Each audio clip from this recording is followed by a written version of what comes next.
Welcome back to my channel. This channel covers 12th Computer Science CBSE syllabus. Please subscribe to my channel and press the bell icon. Don't forget to share this video. Today I am going to explain about computational complexity. This has two words from the heading. One is computational, another one is complexity. First we will take the first word, computation. What is computation? The problem which we are going to solve is called computation. Let us take one example. I am going to add the two numbers c equal to a plus b. The user has to give the a value as well as b value. I am giving the a value as 2 and b value as 4. We are the user, we are going to give these values. So based on these values, our problem will be solved. 2 plus 4, finally the result will be stored as 6. Now the c value is 6. Such a type of operation here refer it as computation. Solving any type of problem and finding out the result for the problem is called computation. Next one, we are going to see about the word complexity. So what is that complexity? How much resource is sufficient or necessary for the algorithm? That is here what the resource they refer is our processor. Second is our memory storage. Some may use i3 processor, some may use Pentium 1 processor or Pentium 4 processor. So depending upon the processor speed, our algorithm will work. So we have to measure it out whether it is suitable for our algorithm or not. If it is suitable, then you can use that resource. Studying and measuring of such a kind is called complexity. Such a kind of resource is called complexity. Okay, here next in this we have two factors. One is time factor, another one is space factor. What is the time factor? So take one algorithm and work it with your processor and find out the time, how much time it takes to run that algorithm. So such a complexity is called temporal complexity or time complexity. Next one. So take the same algorithm and find out how much space it's going to occupy. So studying and measuring of the space is called space complexity. Here I am going to discuss about 7.3 estimating complexity of algorithm. What is it? Analyzing the complexity of the algorithm. Okay, not only we have two factors, one is internal factor, another one is external factor. In internal factor, we have studied about the time factor or time complexity and space complexity. In the external factors, we have studied about the size of the input, quality of the compiler, and then operating system. So you have to take all these into account and then we have to decide which algorithm is best. I will give you one example. First, we have two users, user 1 and user 2. I asked the two users to solve the same problems. Okay, I gave one problem for user 1 and similar to that, the same problem assigned to the user 2. Both produced different solutions. Okay, so I have to analyze which solution is best for us. Okay, so here what I have to take into account, which algorithm requires less space, which algorithm requires less time to execute. So such a algorithm what we consider as best algorithm. If the algorithm takes too much time or too much space, then we can consider that algorithm is a worst case. If it falls in between of best case and the worst case, then that is called an average case. We have three cases, note it down. One is best case. Next one is worst case. Next one is average case. If algorithm requires less memory, less time to execute, then the algorithm will be estimated as best case. If algorithm require too many inputs, it occupies more space and then such algorithm falls under which case is worst case. It is not a best case, it is not a worst case, then automatically it falls under to which case is average case. Okay, so what are the things you need to consider while estimating the algorithm? First, you have to consider your processor speed. What type of processor you are using? Someone using Pentium 1, someone using i3. When you are working with the i3 processor, it will work fast. Okay, when you are working with the Pentium 1, it will work slow. So you have to take that into an account. Next one is amount of RAM. If you have a large space in your memory, then it will work fast. Already it is dumped with videos and images, and you have less space. While trying with your algorithm, it will work slow. So you have to consider this amount of RAM also. Next one is quality of compiler. This is a translator which will convert your instruction into zeros and ones. So what type of compiler you are using to convert that instruction? You have to take that into a consideration. Next one, what type of operating system you are using? Some may use Linux, some may use in Windows. Okay, so depending upon the operating system also, it varies its speed.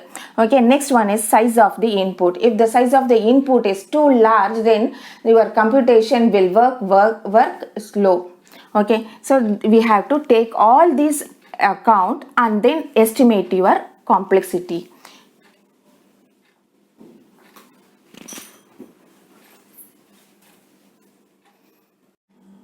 Here I am going to discuss about the asymptotic notation.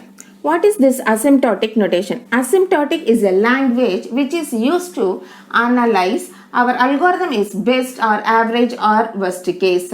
Okay, it is used to find out effective and efficiency of the algorithm. We know the difference between an efficiency and effectiveness.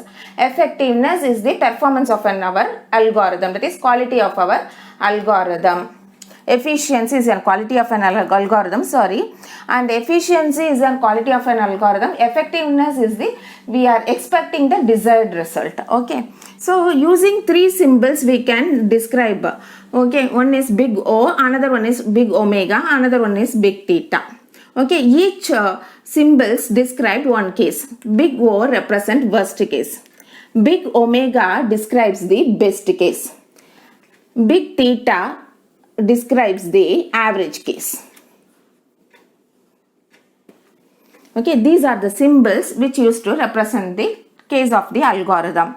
So what is that worst case? I have list of numbers. I want to find out one number in the list. Let us take, I want to find an entry of an 50. So I am searching one by one. First number is not matched, and then I am comparing with the second number, third number, fourth number and fifth number.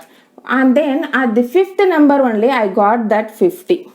At last search I got the 50. Okay, so it is we have performed many analyzing. When we reached at the last stage, we got that element. Okay, this is worst case. Initially you find out that element, then it is an best case. Or if you find out that 50 element in the middle, then we can say that is an average case. Now I think it is easy for you.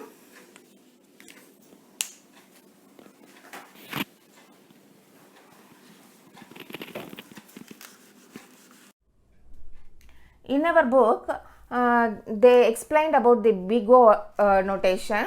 So what it represents? It represents the growth function. This is represented by an variable g of n, that is n is the size of the input. So based on the size of the input, your graph rate will be increased. Okay, so if it is an worst case, you know that it is an big O. If it is an best case, it is an big omega. Best case represents big omega. Worst case represents big O. Average case represent big theta. Okay, so let us take one example for big O. Already I explained. So I have a list of numbers. So find out one element. So let us take one target element as 4. So I found out the element at the last. So the time taken to search for a particular element is increased. So it is a worst case. If the finding out an element at the last, or you are not finding out that element in the list, then it comes under to a big O notation. That is a worst case of an algorithm. Okay, next one I am going to describe about the best case of an algorithm. So here I am going to search an element 1. Okay, so initially I am comparing with the first element. First element is equivalent to the target element. I found that at the initial stage. So such an algorithm will be referred as a best case. Okay, if you found out that element in the middle, then we can represent by a symbol big theta. Okay, so next how to write the big O notation for an expressions. I will explain. Okay, so first I am giving an example an plus b.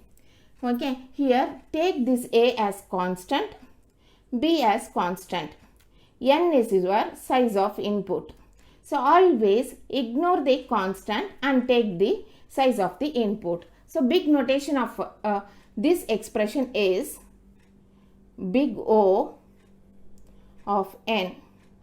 So for this, how to write? Instead of writing this letters, express by a symbol big O and then n.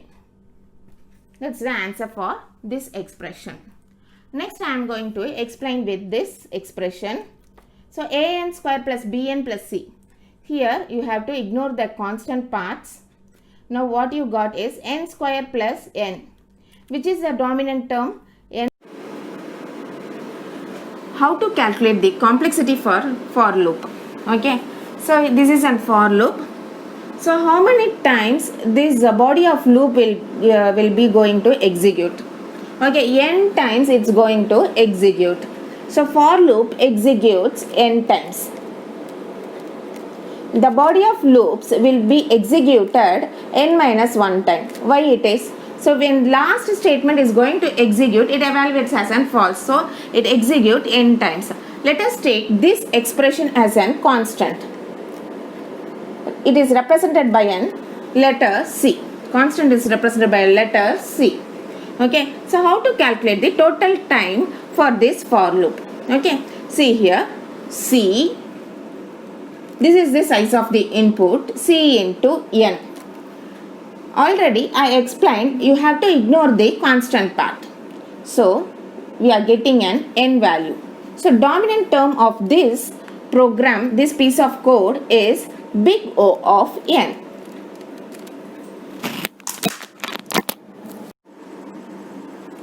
Next we are going to calculate the total time for nested loop.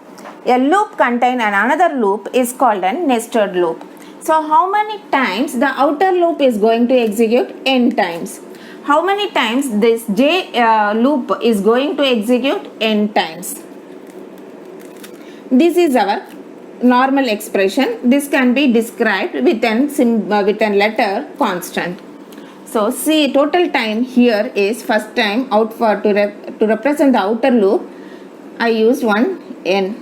This is the size of the input for the outer loop.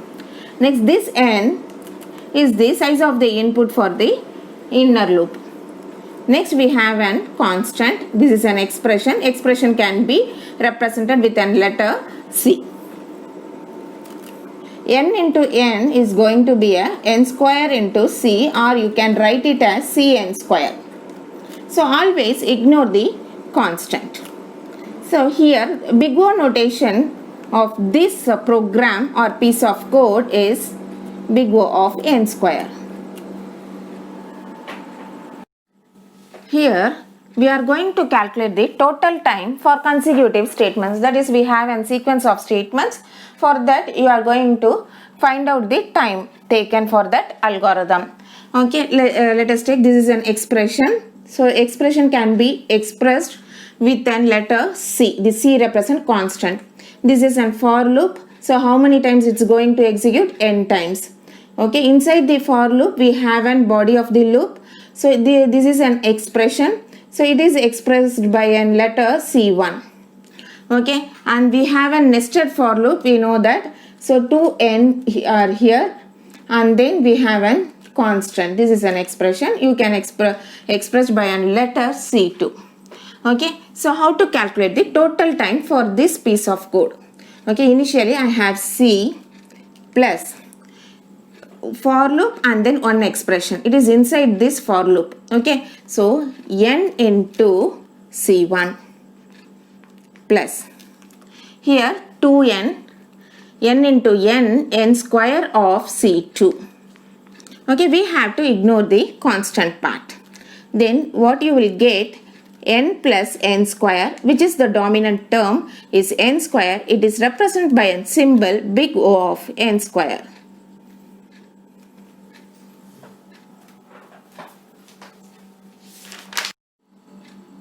Here we are going to calculate the complexity for the if-then-else statement. We know that if is true, if the condition is true, it return to the next statement. If condition is false, it move to the else part. Okay, so how we have to take into an account for analyzing the algorithm. So if it is in condition part, take that as a constant. Okay, if it is going to return a boolean value, you know that boolean values are two values, one is true, another one is false. If we have that boolean value, you have to take it as a constant. Okay, if it is a for loop, you know that it is an input size, so this much of times it's going to execute the remaining part of the loop. So this is, you have to take this one as an account. So here we have a condition part, take that as a constant, and here we have a boolean part, and then this is an else part, C3. How to calculate the total time for this if then else statement? See here. So first one, it's a condition C0, and then it is also a constant. It is represented by a character C1. If this is not a true case, then we are moving to an else part plus. So this is a for loop. N times it's going to execute these statements. Here we have a condition part. So we have a constant part, and then we have a boolean part that is represented by an C3. Okay. So what is the answer for this? We know that constant part will be ignored. So what is the notation here I need to represent is big O of n is the answer.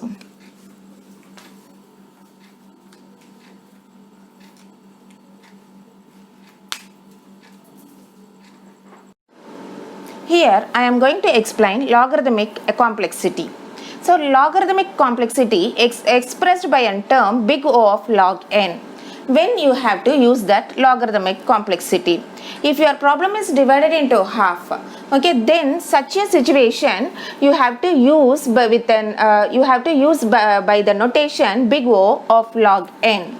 Okay, so already we discussed about in binary search. In binary search, we are dividing that whole array into two parts. One is left part, another one is right part.